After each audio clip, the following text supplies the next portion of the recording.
from yourself, sir. What's your first half scene? What had you My seen? first half scene is The Sound of Music. The hills are alive with the sound of music, with songs they have sung for 1,000 years. How do you solve a problem like Maria?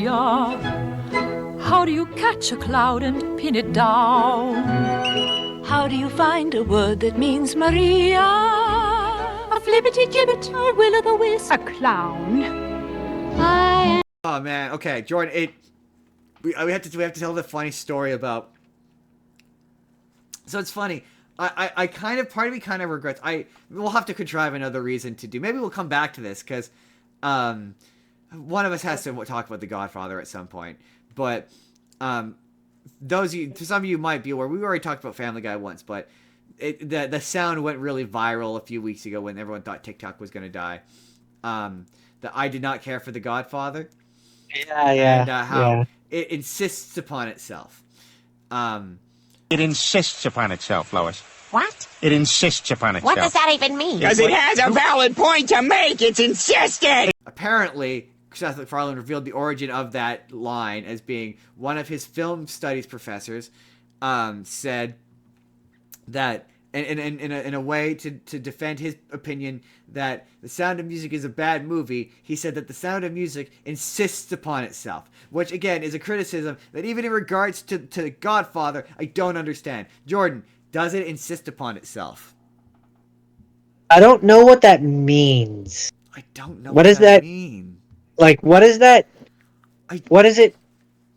I can't say yes or no to that because I don't know what they're trying to say. I've seen multiple people attempt to explain it. One person was like, "Oh no, that's secretly brilliant because it means this," and I'm like, "Does it mean that?" It just sounds like a pretentious thing someone said to justify disliking a beloved movie because they knew it was an unpalatable opinion. Like, okay, so we're gonna break this down. That's what I would say. For those who don't know, the movie is an adaptation of the 1959 stage musical, which in and of itself, as I understand it, was also a book. It was based on a book. Probably, yeah. The stage musical was based on a book, which was the 1949 memoir, The Story of the Trapp Family Singers. Yes, because yeah, a lot of these movies that I think we're swinging into. We haven't hit any true stories yet. We have not. I think we're swinging into two true stories. Oh no, Charles Foster Kane wasn't a real person. Yeah, I think we're swinging into Real Person Town. Because yeah, based on real people throughout town. Well, no, this was a wait. Sorry, brain. This was this movie. Family Singers are real people. They're real people. Yes, right. But what I'm saying is that this movie is a film adaptation of a musical, which is a musical adaptation of a book of their biography, basically. Yeah. Right. But this is essentially an interpretation of an interpretation. It's not a biographical film, but it's based on a real thing. Yeah, the Von exactly. Trapps in this movie are not one-to-one adaptation. This is not a biopic, but there are events like they I don't think they necessarily. We'll get there, but it didn't necessarily happen in the way that it happened on film, but a version of it happened in real life. Is how it was. Sure. Like, did Maria grow up in a convent? I don't know, but I do know the bit at the end with the concert. That is based on a real thing that happened. So I want to start off by saying, I love this movie. Like, I enjoy it quite a bit. Are we about to receive a big old compliment sandwich? Yes, we are. Just a yummy compliment sandwich. Here it comes. I remember watching this with my grandmother. And there's just I love the music, I love the songs. I found myself singing along to the songs. There's a lot to enjoy about this movie. But I think personally, I think it could have been a lot shorter if we cut out the tonally inconsistent Nazis trying to hunt them down part of it. Last 30 minutes of the movie. And I understand because it's based on the real people, you feel the need to include that aspect of it. But for me, in terms of it being a movie, it should have ended when Julie Andrews and the captain, when they fall in love and they're singing about falling in love and they go off and they get married. You could have just cut it there. Now, Like that could have been where it ends. remind me. I think you did mention this. This has an intermission, right? Yeah, Where's the intermission? that I can't, I Uh, don't. Let's is it? let's see if Do you they're. recall? Do you recall? Is it before or after they get married? I believe it's basically like they get married and then the intermission Because happens. to be entirely fair to this movie, I don't. Okay, number one, I don't disagree with you. It is entirely too long. But I think it's for me. It was one of those movies where I would cut out like 5 minutes here or there. That would inevitably shave it down by like I think like 30 to 40 minutes. Because I think it's 2 hour 40. Like I think yeah, like it could be a tight 2 hours, and it would be a It's much it's just shy of 3 hours. yeah. Like I wouldn't like make it much shorter because it's a musical. Hold You on. do need some time, but I do recall being like, hey, this could be shorter. I say that as a lover of that movie, but it could be shorter. I mean, I just feel that the not like even ignoring the time, it's 2 hours and 52 minutes. Yeah, it's almost 3. It's not quite 3 It's hours. it's just shy of 3. Yeah, it could be shorter. It could be Um, like 40 minutes shorter. but no, the reason why I say that the whole back end of it with the Nazis could be cut is not just because of the time, like the time aspect. It's also tonally It's just inconsistent. I don't disagree with it's you. tonally inconsistent with the rest of the I movie. don't disagree with you. I will say, okay, my to think about the time was what the reason why I asked is that Nazi stuff is probably from the second act of the play, the second half of the play. Like I wouldn't surprise me if it. This is just a guess because I don't remember. But if the intermission is like right after they get married, then that tells me that them getting married probably ends the first half. Someone who's a Sound of Music fan, let me know in the comments. Because yeah, like I'm pretty that would as a bifurcation that would make sense. I do know that has a. Sorry, that was a wind to be defending. To be fair, it is a 1960s musical, and 1960s musicals just kind of like literally adapted the stage play. That's kind of and like in terms of its structure and its pacing, where it's like it doesn't cut much or change much, like, and that's why they're so long because musicals, like stage musicals, are usually about 3 hours. Right. Okay. So no, it's not when it's not when she falls in love with him. The intermission in The Sound of Music occurs after Act One, right after the villa party. When Maria leaves the Von Trapp family because she realizes that she's falling in love with the captain. Right, because that's an all is lost moment. Yeah, you're right. That makes sense. So it's before. So I'm guessing Act One must open with them getting together then. Act One would then Act Two. well, Act Two. I mean. Act Two would then uh, it would begin with her going back to the Von Trapps. Yeah, then. And then them getting together. Doesn't he So come after her, you though? no, she comes back. She comes back to the party, or she comes not to the party. She comes back like I don't know. I don't remember how long after, but like the next day or a couple days or something. And doesn't she like go back to the convent? See, I'm she asked, well, if you let me finish. She goes back to the convent and is talking to Mother Superior, and Mother Superior is all like, there's nothing wrong with the love between a man and a woman. That's okay too. And is in old timey time talk is essentially like perhaps you should go back and try to explore these feelings instead of repressing them. We don't like you. We want you to leave. Please don't come back. More, you don't belong here. This Right. isn't the place for you. You're not really suited to be a nun. And so then she goes back, and she says to the dad or whatever, she's like, "I'm only back until you find a new governess." Right. And then that's when the Baroness is like, "I've seen the way you look at her. You don't love me, you love her." Right. I and remember then pretty cool about the whole thing. yeah, she is. Yeah. And then that's when the dad goes to Julie Andrews and is like, yeah, she left. We called off the engagement because it's hard to marry someone when you're in love with someone else, and then that's when they end up singing the love Right. song. Also, yeah. And so, Sorry, go on. my point is that they sing the love song, and then like the next thing that we see, basically, from what I remember, is I'm getting married to my the recollection. kids. Well, the kids are practicing on stage with the uncle guy, and the Julie Andrews and the dad are away on a honeymoon. Yeah. So it's like we could have just cut before that scene when Yeah. they fell in love and But to got be married, fair, as much as I don't and then they could have had The Sound of Music 2, which was all about them escaping from the Nazis, and have it be a completely different movie. to be fair, they have an entire like after that where they had like a pretty, to my knowledge, they were like relatively famous in like the 70s and 80s, I think.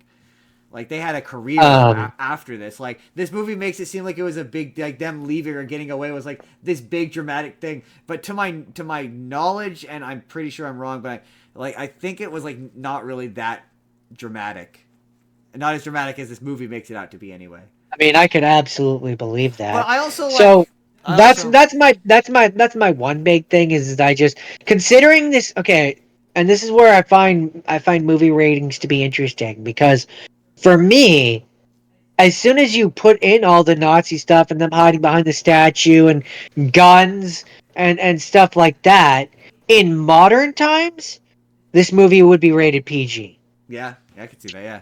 But it's rated G. Yeah, I know. Yeah, when people rate old movies like that, because they only think, guarantee you the person who rated it probably only watched like the first like 20 minutes of it and saw that it was a bright, colorful, family friendly movie. Right, and so And that's she's a my nun. point. That's kind of my point. Is this movie is Mary Poppins until the last 30 minutes when it becomes a completely different movie. I don't disagree, but also I kind of like that because I'm like that is kind of how, and it's funny. It's funny that you're gonna laugh when we get to Cabaret. Spoiler alert, I'm gonna talk about Cabaret later. Because they're kind of similar in that I kind of not dig anything. You shouldn't dig anything Nazi related, but in terms of storytelling, I like how the Nazis Appreciate, appreciate as a appreciate. storytelling device. I appreciate the Nazis' integration into the story as being subtle and sinister and like in the background, and they're trying to get him to be a Nazi, and he refuses to. And like, yeah, I like that the political stuff exists in the background, and it's subtle, and I as much as it is out of nowhere. Rolf being like really singing a concerning song about an underage relationship, all happily and cheerfully, and then coming back a brown coat is sort of kind of how propagandizing and brainwashing kind of like that works, and it is effective. Yes. Sorry. Oh, I was just gonna say, in terms of it being a good movie and an effective movie, like, yeah, you're right, that is disarming, and I think that disarmament is what makes it an incredible movie. So I don't on face value disagree with your statement. Um, but and this is where perhaps my 2025 movie like my sensibilities Yeah, are you're like are the coming. pacing is bad, and I would cut the ending to make this tighter in terms of its pacing. That, but I was more just thinking that it's rated G. You're trying to sell it to And kids. That's what you're trying to do. uh, yeah, and it should, if you're trying to sell it to kids, But my like argument, that's where like, and this has always been my thing is I think there's a difference between a kids movie and a family movie. If it's a family movie, it's PG I because would, you're watching it with the parents and the children together as a family, which is why it's recommended that there be parental guidance, I, right? I do. Whereas a movie that's rated G, that is a movie that you should be able to sit your 5-year-old down in without having to worry about walking in and having to be like having them go like, "Mommy, what's a Nazi?" Okay, I have two answers to that point. Number one, this movie it has a rating of PG. Wait, did you watch it on streaming? Yes, I watched it on Disney Plus. So it has a rating on PG of Disney Plus because the MPAA now exists. But like to be 1000% fair, that movie No, predate. when I saw it, it said G. Sorry, whatever. Gee, my point is that movie predates the MPAA, so it wouldn't have had a rating quite like that back in the day. In fact, that's probably pre-code, but maybe not. But either way, it predates the MPAA, so it having a P or a G rating is purely a Disney Plus thing. But also my argument to what your point, I understand what you're saying, but my modern sensibilities are like modern movies are too soft. It needs a little bit of drama like that. And also to that, we watched that movie when we were like 6 or 7, and we didn't know who the Nazis were or cared. We remember the fun stuff, the High in the Hill, the Little Goat Hill, Edelweiss, all the fun stuff. So like the kids don't care. They remember the family friendly stuff. Sure, but that to me just kind of proves that other stuff doesn't belong in this movie. But also like that movie in terms of pacing, it's really well paced. Like it's in my opinion, it is almost 3 hours long, but for me it didn't feel like 3 hours long. It moves at a clip. Like you're like 2 hours in, you're like, oh wow, this thing is almost over. Like there's an hour left. That's incredible. Yeah, it's fairly well paced. As it's far just as like 1960s musicals, there's worse ones. I watched one. It was Doctor. yeah. Doctor Dolittle was awful compared to this. I just ultimately think that the last half an hour is tonal whiplash. For sure. I think like I say, I think a lot of that has to do with it's a 1960s musical. They're like that. You're right. If this thing was made like No, Chitty Chitty Bang Bang was getting a remake. If they remade this today, you're right, they'd probably cut out that last 30 minutes. And it would just end when they got married. And it'd be just focused on their relationship. And that's what it would be about. Yeah, because to me... Or they would do a totally faithful 3-hour adaptation. Who's to say? But you're probably right.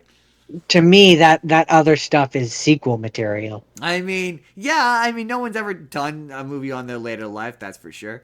But Jordan... does it deserve to be on the list of greatest movies of all time? Oh yeah, it definitely does. It's one of the best musicals that there is. Okay, you watched Mary Poppins for the show, right? The original one. Yes. This or Mary Poppins? Oh. For me, it's this, but that's because I grew up with this. Yeah, I like the music in this better. I like that one because it's shorter. Fair. My thing with this is that's kind of incredible for me. It's like doing this show has really made me realize that when you're a kid, your sense of time is all out of whack. Because like this I don't remember this ever feeling like 3 hours. Like Chitty Chitty. No, Chitty well Bang that's Bang why is a way shorter movie, and they always felt like they were the same length. Like the funny thing to me is that absolutely I remember this being shorter. Yeah. And that's proof, and that makes me wonder because you were like, we don't remember the Nazi stuff. That makes me wonder if it got turned off before it got to that stuff. No, I remember the Nazi stuff because it's the boring part of the movie. It's where they stop singing. I remember it as a kid. I absolutely remember it as a kid. I don't remember watching that. I do remember this movie not feeling like it's, but like as an adult, I felt every near 3 hours of that movie. Like, yeah, it was long. It was long, but fun. I like it. Although I will say, so two things, two final thoughts to wrap up the Sound of Music. One, the I don't know how well you remember what the dad looks like in this, but every time I saw him, I thought of James McAvoy. He totally looks like James McAvoy. He looks like James McAvoy to me. There's just certain movies where I'm like, I can't believe they've never tried to remake this, and this is just one of them. Where I'm like, I can't believe no one's ever tried to remake this. I guess because it's just that iconic that nobody wants to try. Nobody wants to touch it. Yeah, I guess. Yeah, and I guess 60s era style musicals just don't. They're not really, but the music not back. Really. Like that. Yeah, I like the music in this one, but a lot of those movies, I'm like, yeah, the music just does nothing for me. And then the other thing that I thought of as I was watching this movie is, so it takes place in, what was it, 1939? Not 1930 something? Hold on. Something like that. 1938. And yeah, right. 1930s because it's pre-World War II, Nazi Germany. yeah, Duh. yeah, I knew it was 1930 something, but nothing. Which I will say, considering some of the movies I watched came out in the 30s, Yeah. and the fact that this took place in the time that those movies were made, Well, that's kind of so. It's the point I meant to bring up during Charlie Chaplin, but I'll say it here. Watching movies from this era is kind of spooky because you're looking at ghosts. right. Like that was my thing with Charlie Chaplin was like I found watching people in the background and seeing what fashion looked like, how people walked, like that the Charlie Chaplin movies idea, how traffic worked, like where it's like cars are just kind of going wherever they want, and like there are just horses randomly walking in the street because they like infrastructure hasn't developed around cars yet. Like Right. yeah, this movie's like that. Yeah, these movies are spooky because yeah, a lot of these people are dead. Like a lot of them are dead. But one of the thoughts that I had as I was watching this movie is nothing tells me that it's supposed to take place in the 70s or in the more than the than the simple fact that my God, this man had 7 children and Right. still lived in a mansion. Well, to be fair, I think he's a baron, so he's technically rich. But yeah, I know. No. I know. Still, and he's also technically in Austria, and but yeah, still, you're not wrong. Is that it? 7 children. Is that the 7 sound of- children. My man got busy. Is that okay, Jordan? You know what? This is probably also gonna depend. We're making so many YouTube videos today, Jordan. What do you think we should call this one?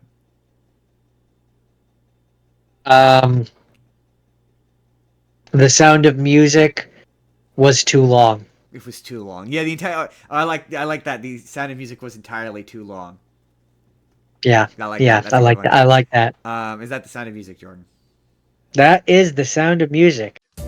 Hey everybody, it's Endcard Justin again. Let me know down in the comments below. Have you seen The Sound of Music? You've obviously seen The Sound of Music. What do you think of The Sound of Music? Does it insist upon itself? Somebody explain to me what that means in the comments. Otherwise, if you'd like to see the full episode that this video is from, you can click the box on the left, and that's going to take you to our Top 100 episode, where we talked about the top 100 movies of all time.